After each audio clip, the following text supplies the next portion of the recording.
जय श्री कृष्ण भक्तों, श्रीमद् भगवद गीता अध्याय 8 श्लोक 25। धूमो रात्रिस्तथा कृष्णः खण्डमासा दक्षिणायनम् तत्र चांद्रमसं ज्योतिः योगी प्राप्य निवर्तते। भगवान श्री कृष्ण कहते हैं कि जो योगी कृष्ण मार्ग से आगे बढ़ते हैं वे क्रमशः धूम अर्थात अंधकार के देवता, उसके बाद रात्रि के अधिपति देवता, उसके बाद कृष्ण पक्ष के अधिपति देवता और उसके बाद 6 महीने वाले दक्षिणायन के अधिपति देवता, इन सब के द्वारा क्रमशः आगे बढ़ाए जाते हैं।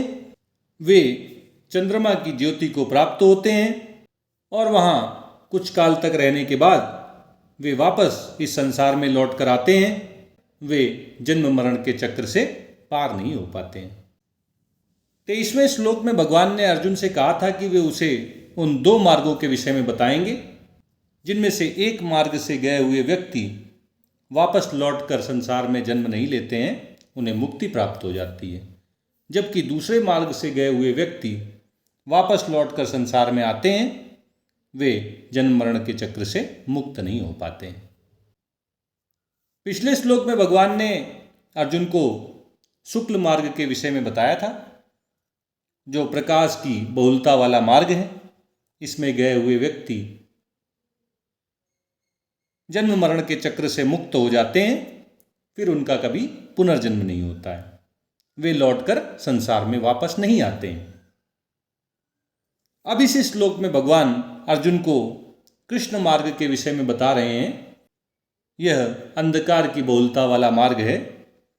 इससे गए हुए व्यक्ति मुक्ति को प्राप्त नहीं हो पाते हैं, वे चंद्रलोक की ज्योति तक पहुंच पाते हैं और फिर वापस वे इस संसार में पुनर्जन्म लेते हैं। वे जन्म मरण के चक्र में बंधे रह जाते हैं। कृष्ण मार्ग के विषय में अर्जुन को बताते हुए भगवान कहते हैं कि जो योगी कृष्ण मार्ग से आगे बढ़ते हैं उन्हें सबसे पहले धूम के अधिपति देवता अर्थात अंधकार के देवता अपने कार्य क्षेत्र तक आगे लेकर चलते हैं। उसके बाद वे उसे रात्रि के अधिपति देवता को सौंप देते हैं, जहां से उसकी आगे की यात्रा शुरू होती है। रात्रि के अधिपति देवता अपने कार्य क्षेत्र तक उसे ले जाकर फिर कृष्ण पक्ष के अधिपति देवता को सौंप देते हैं।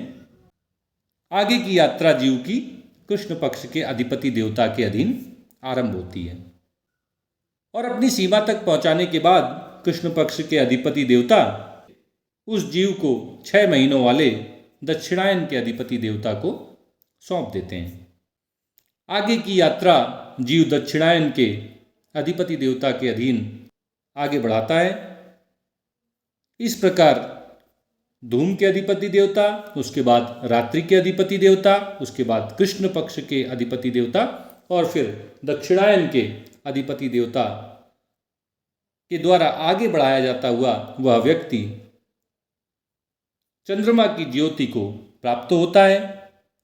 चंद्रमा की ज्योति को प्राप्त करके वह कुछ समय तक चंद्रलोक में रहता है और फिर अपने पुण्यों का, अपने सत्कर्मों का फल भोगने के बाद वह वापस लौटकर इस संसार में आता है, उसका पुनर्जन्म होता है और इस तरह वह जन्म मरण के चक्र में बंधा रह जाता है। शुक्ल मार्ग से गए हुए ब्रह्मविदों की भांति कृष्ण मार्ग से गए हुए योगी मुक्ति को प्राप्त नहीं हो पाते हैं, उनका पुनर्जन्म होता है।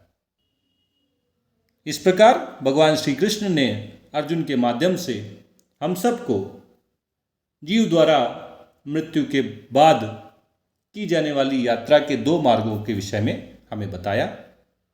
शुक्ल मार्ग प्रकाश का मार्ग है, इससे गए हुए व्यक्ति मुक्त हो जाते हैं, उनका पुनर्जन्म नहीं होता है और कृष्ण मार्ग से गए हुए व्यक्ति वापस लौटकर इस संसार में आते हैं, उनका पुनर्जन्म होता है।